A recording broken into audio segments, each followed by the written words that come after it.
Phoenix, Arizona, October 11th, 2024. It's 6:47 a.m. On a Friday, you are 49 years old. You're sitting in a parked Ford Ranger outside a Wells Fargo branch on East Indian School Road. The engine is off. The windows are fogging from the inside. On the dashboard, your phone is face down. Beside it, a folded yellow index card. The edges are soft from 27 years of being unfolded. The handwriting is not yours. It's Frank's. 3 numbers and a question mark. 147 times 52 times 27 equals question mark. You haven't opened the brokerage app yet? You know what the number is going to say. Roughly, you've watched it climb for almost 3 decades. But today is different. Today is the day you stop adding to it. Your hand is shaking. Not from fear. From something heavier. Something Frank tried to warn you about. On a job site in 1997, when you were 22, and angry, and broke, and didn't believe him. The phone lights up. The balance loads. You exhale. Level 1, the deposit, age 22, Phoenix, Arizona, March 18th, 1997. It's 11:22 p.m. on a Tuesday. You are 22 years old, sitting on the tailgate of a Chevy outside a Circle K. On West Van Buren Street, the asphalt is still warm. From the day, you make $11.40 an hour, pouring concrete. For Delgado Construction, last week's check, after taxes, was $389. Your rent is $475. You eat eggs 5 nights a week. Frank Delgado is your foreman. He is 58. He drives an old Toyota pickup. 240,000 miles on it. Everyone calls him cheap. You think they're right. Tonight, Frank hands you something.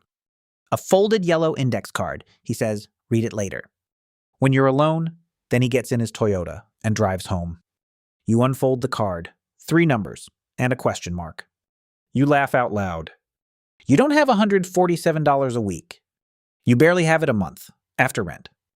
But you do the math. On the back of a Circle K receipt, 147 times 52 is $7,644 a year, times 27 years, is $206,000. You stare at that number for a long time. Then you cross it out. Because something inside you, some quieter voice, says, that's not the answer. Frank wrote a question mark for the next morning at 5:50. Before the crew arrives, you ask him. Frank says one sentence. Money doesn't add, it multiplies. If you let it, you don't understand. You go home. You can't sleep.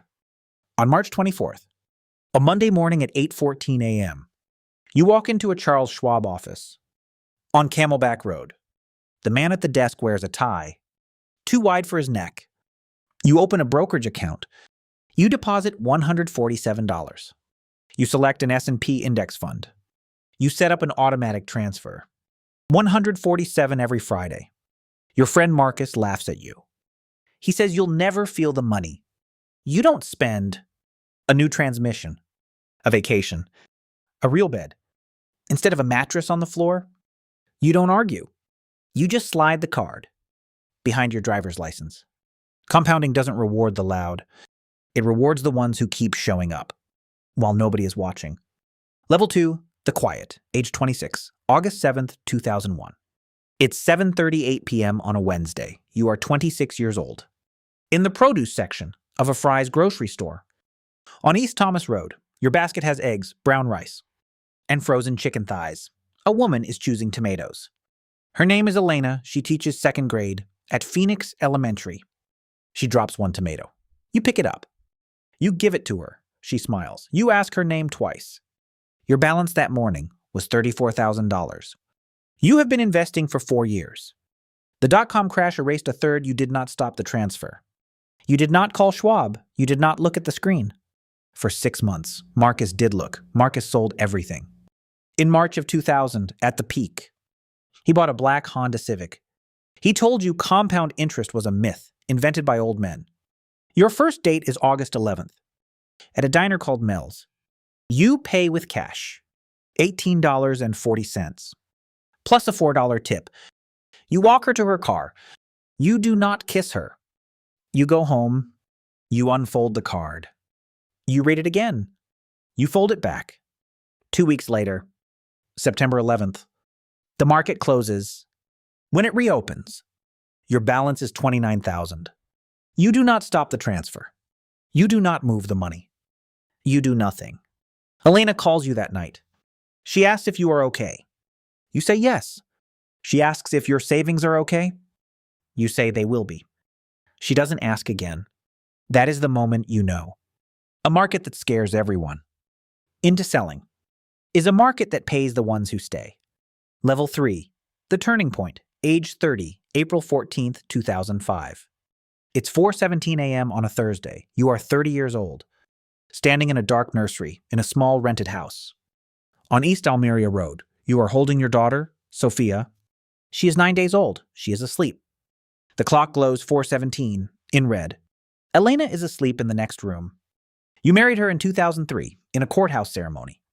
Cost $86 plus 2 slices of pie. Your balance is $82,000, 8 years of investing.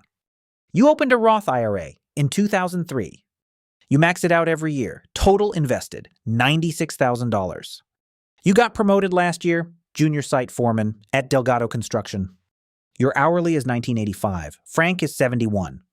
He says he will retire next year. He still drives the Toyota.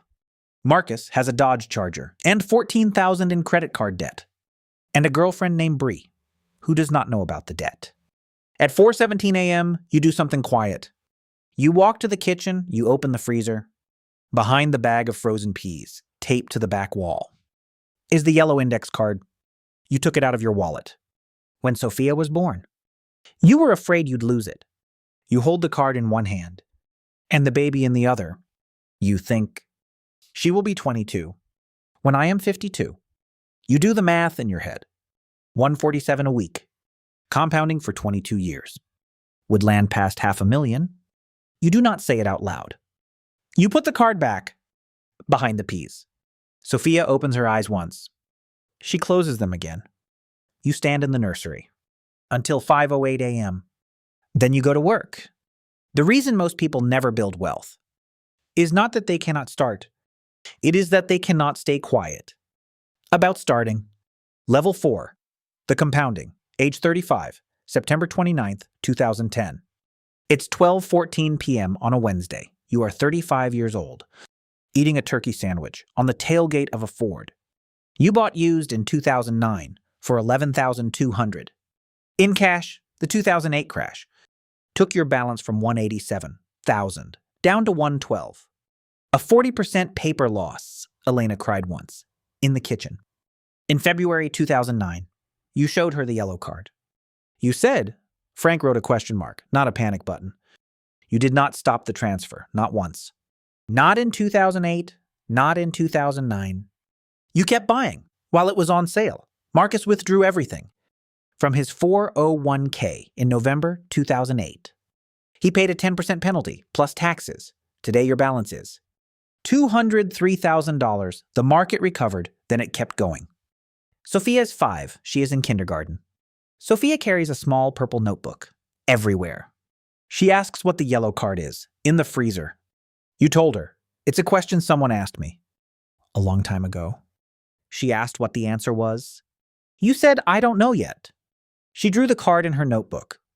Crayon, yellow, with a wobbly question mark. You take the card out that night. You tape Sophia's drawing to the back of it. You put both back behind the peas. Frank Delgado died on August 4th, 2010. Liver cancer. He was 83. He left you the Toyota in a 1-page handwritten will. You still drive it on weekends. At his funeral, his daughter handed you a card. Inside was one line, in Frank's handwriting. The number isn't the point. Who you become while waiting for the number is the point. Most people quit investing right before the math finally works. The math doesn't care. It rewards whoever stays in the seat. Level 5, the threshold, age 41, February 3rd, 2016. It's 9:08 p.m. on a Tuesday. You are 41 years old, sitting at the kitchen table in a small house on East Almeria Road. You bought in 2014 for $189,000 with 20% down from your taxable account. Sophia is 10 years old. She is asleep upstairs. Elena is grading papers in the living room. You are alone with your laptop. You open the brokerage app. The balance loads, $397,820. 18 years and 10 months, plus Roth IRA maxed every year. Plus a 401k since 2012. Total invested across all accounts, $387,000. The number on the screen is more than what you put in. You stare at it. You feel something you have never felt before. Not pride, something heavier, like the weight of every Friday transfer. Over almost 2 decades, suddenly arriving in one place, Elena walks in. She sees your face. She asks what's wrong. You turn the laptop around. She covers her mouth. You both sit in the kitchen for a long time. Neither of you speaks. You take the yellow card out. Of the freezer, you put it on the table between you. You unfold it. You read it again. Elena says it's not 27 yet. You have 9 more years. You say, I know. She says, what happens if you stop now? You think about it. You do the math. $397 at 7%, compounded for 9 years, no further contributions. Would land around $730. You say, I could stop now and still cross $500,000 by 50. She says, so you could stop. You shake your head. You say, I could. But Frank's question mark isn't there because he wanted me to stop early. It's there because he wanted me to find out who I become when I don't. Marcus called you in December 2015. He's 41, has $4,300 in his 401k. He is renting. He asked to borrow $8,000. You sent him $3,000. You did not ask for it back. You did not lecture him. You did not show him the screen. Sophia comes down for water. At 9:54 p.m., she sees the yellow card on the table. She smiles. She goes back upstairs. The hardest part of compounding is not starting. It is refusing to stop. At the moment, you finally feel rich. Level 6, the wisdom, age 46, July 19th, 2021. It's 6:30 p.m. on a Monday. You are 46 years old. Standing on the back porch of the same house. On East Almeria Road, Sophia is 16. She is sitting in a wicker chair across from you. She holds a learner's permit and a sweating glass of lemonade. Your balance that morning was $548,900. Net worth, including the house, $762,000. You are a senior foreman now. You make $34.60 an hour. You still drive Frank's Toyota on Tuesdays and Thursdays because it makes you smile. Sophia is asking about money. Not because she needs it. Her friend's father lost his job. She watched the family change overnight. She wants to understand how to never let that happen. You don't lecture her. You hand her the yellow card. It is now soft like cloth. The numbers are barely legible. You let her hold it. For a long time, she asks who wrote it. You tell her about Frank, the Toyota, the Circle K parking lot. In 1997, she asks what the answer is, you say. It depends what year you ask. She asks what it is right now. You tell her. $548,900. She does not say, wow. She does not ask how. She asks one question. Dad, what would have happened if you had stopped? You think for a moment. You say, I would still have a number, probably a smaller one, but I wouldn't have the answer. She nods. Like she understands. She probably doesn't yet. She will. She asks if she can have the card. You say no. You say, when I die, this card goes to you. Until then, I need to keep looking. She laughs. She drinks her lemonade. The sun goes down. Marcus filed for bankruptcy. In May 2021, he told you on the phone. He wishes he had listened. In 1997, you did not say anything. You let the silence carry it. Wisdom is the moment. You stop needing other people to make the same choices. You made Level 7, the final ledger, age 49, Phoenix, Arizona. October 11th, 2024. It's 6:47 a.m. on a Friday. 27 years and 7 months since the Circle K parking lot. You pick up the phone. You open the brokerage app. You enter the password. The balance loads $642,000. $180, 27 years, 6 months. Of $147 every Friday, total contributed to the taxable account. To Roth and 401k grand total ever invested, $396,000. The balance is $642. The market did the rest. You do not cry. You sit with both hands on the steering wheel for a long time. Then you take the yellow card out of your wallet. The edges are soft. The handwriting is faded. You unfold it. 147 times 52 times 27 equals question mark. You take a pen out of the glove box under Frank's handwriting. In your own, you write 642,180.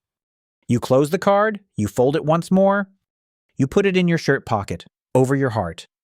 Today you stop the automatic transfer, not because you have to, because Sophia is 22 now. She is starting her first year as a registered nurse at Banner Health.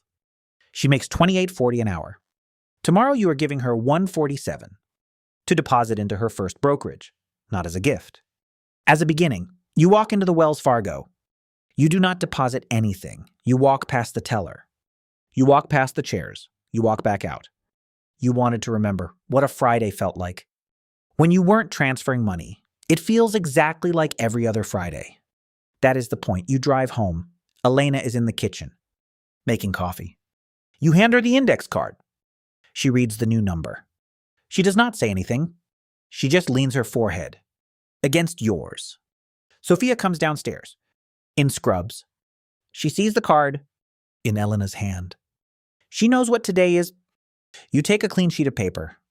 You write 3 numbers and a question mark. 147 times 52 times blank. You leave the third number blank. That is for Sophia to fill in. You hand it to her. She slides it into her wallet. The point of the question mark was never the number. It was the discipline of becoming someone the number could trust. Phoenix, Arizona, October 18th, 2024. It's 11:22 p.m. on a Friday, almost 28 years to the night after Frank handed you the card. A young man named Wesley is sitting on the tailgate of a Chevy Colorado outside the same Circle K on West Van Buren Street. He is 22. He pours concrete for a small contractor. On the south side, his weekly take-home is $412. You are his crew lead. He is angry tonight. He says he will never get out. He says rent is $920. He says everyone with money inherited it. You don't argue with him. You reach into your shirt pocket. You take out a folded yellow card, the original one, the soft one, the one from 1997. You hand it to Wesley. You say, read it later. When you're alone, you get in the Toyota that Frank left you. You drive home. Wesley unfolds the card. Under the parking lot lights, he sees Frank's handwriting. On one side, he sees yours. On the other, he sees the number you wrote. He stares at it. He does the math. On the back of a Circle K receipt, he doesn't sleep. On October 24th, at 8:14 a.m., he walks into a Charles Schwab on Camelback Road. He deposits $147. Compounding is not a math problem. It is a chain of people, quiet enough to keep it going